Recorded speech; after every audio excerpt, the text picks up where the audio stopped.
नमस्कार दोस्तों, मेरा नाम है राज के वर्मा और आप देख रहे हैं गोवा का पहला हिंदी न्यूज चैनल राष्ट्र टीवी।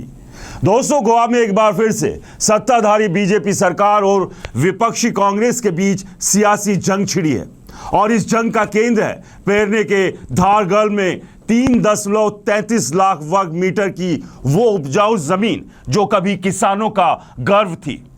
अब यह जमीन डेल्टा कॉर्प लिमिटेड नामक कंपनी की झोली में डाल दी गई है ताकि वो यहां इंटीग्रेटेड रिजॉर्ट डेवलपमेंट प्रोजेक्ट खड़ा कर सके।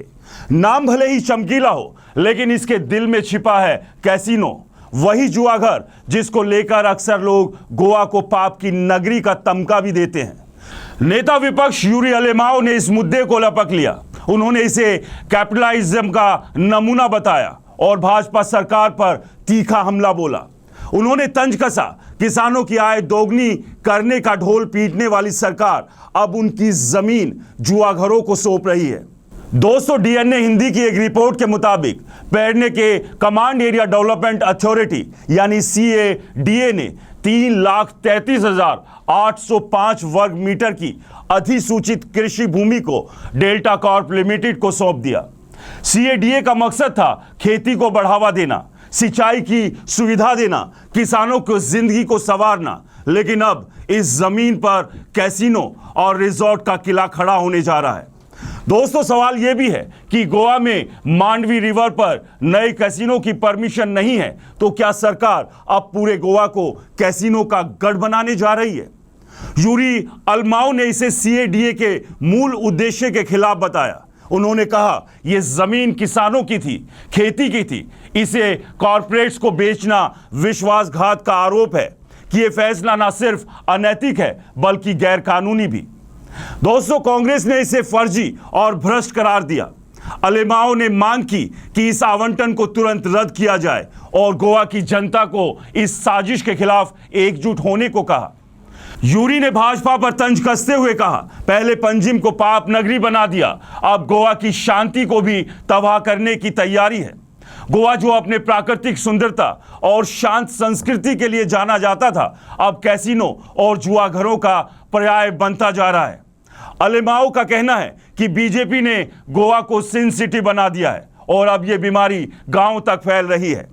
शांति की गोद में जुआघर का शोर, यह कैसा विकास का नया दौर। सवाल ये कि गोवा की पहचान क्या होगी?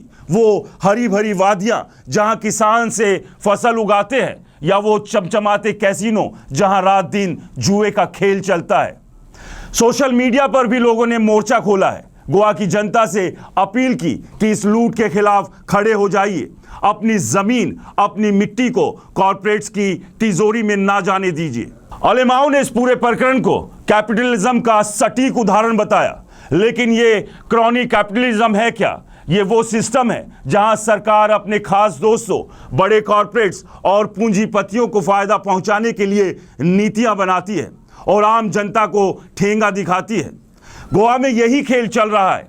डेल्टा कॉर्प, जो पहले से ही गोवा में कैसीनो का बड़ा खिलाड़ी है, को अब किसानों की जमीन पर नया साम्राज्य सौंपा जा रहा है। कांग्रेस ने आरोप लगाया है कि सरकार दोस्तों की जेब भर रही है और किसानों को किनारे कर रही है। क्या यही है नया गोवा का मंत्र?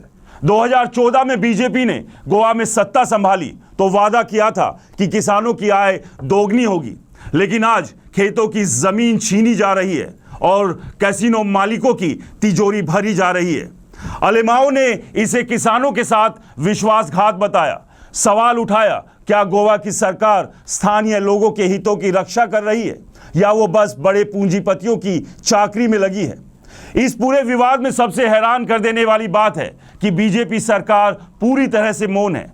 ना कोई सफाई, ना कोई जवाब। जैसे एक शायर ने कहा, जब सवालों का शोर उठे, मौन की चादर ओढ़ लेना आसान है। लेकिन सवाल तो बनते हैं, ये जमीन किसानों की थी तो इसे कैसीनो को क्यों दिया गया? CADA का मकसद खेती को बढ़ावा देना था, तो फिर ये उल्टा फैसला क्यों? और सबसे बड़ा सवाल, क्या गोवा की सरकार का विजन अब सिर्फ जुआघरों तक सिमट गया है? अलेमाओ ने गोवा की जनता से एकजुट होकर इस गंभीर मुद्दे के खिलाफ आवाज उठाने की अपील की है। गोवा की इस कहानी में कई सवाल अभी अनुत्तरित है। क्या गोवा की पहचान अब सिर्फ कसिनो यानी जुआ घरों तक सीमित हो जाएगी? क्या वो हरी भरी वादियां, वो किसानों की मेहनत सब कॉर्पोरेट्स की तिजोरी में समा जाएगी? यूरी ने गोवा सरकार की प्राथमिकताओं पर सवाल उठाया। उन्होंने कहा, यह फैसला दिखाता है कि सरकार का दिल कहां धड़कता है, किसानों के खेतों में या कैसीनो की चमक में। गोवा की जनता अब दो राह पर है। एक तरफ वो मिट्टी जो उनकी जड़ों से जुड़ी है, दूसरी तरफ वो चमक जो कॉर्पोरेट्स का सपना है। गोवा का फैसला क्या होगा? अलेमाओं ने जनता से अपील की है कि वो इस साजिश के खिलाफ खड़े हों। उन्होंने कहा, यह जमीन आपकी है, आपके बच्चों की है, इसे लुटने ना दे।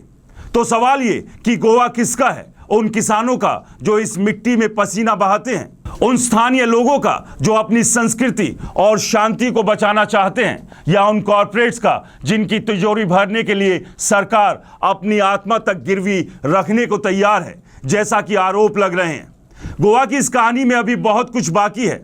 बीजेपी सरकार का मौन टूटेगा या जनता की आवाज उसे तोड़ देगी, ये खैर वक्त बताएगा। लेकिन एक बात साफ है, जब खेतों की मिट्टी पर कसीनो की चमक हावी होने लगे तो वो धरती अपनी आत्मा खो देती है।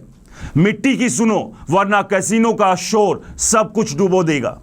दोस्तों, इस पूरे विवाद को लेकर आपका क्या कहना है? हमें कमेंट्स कर जरूर बताएं। और अगर आपने राष्ट्र टीवी को सब्सक्राइब नहीं किया है तो चैनल को सब्सक्राइब करना ना भूलें, क्योंकि यहां आपको मिलेगी गोवा की हर वो खबर सिर्फ हिंदी में, जो कि सत्ता के गलियारों में या फिर किसी भीड़ में दबा देने की कोशिश की जाती है।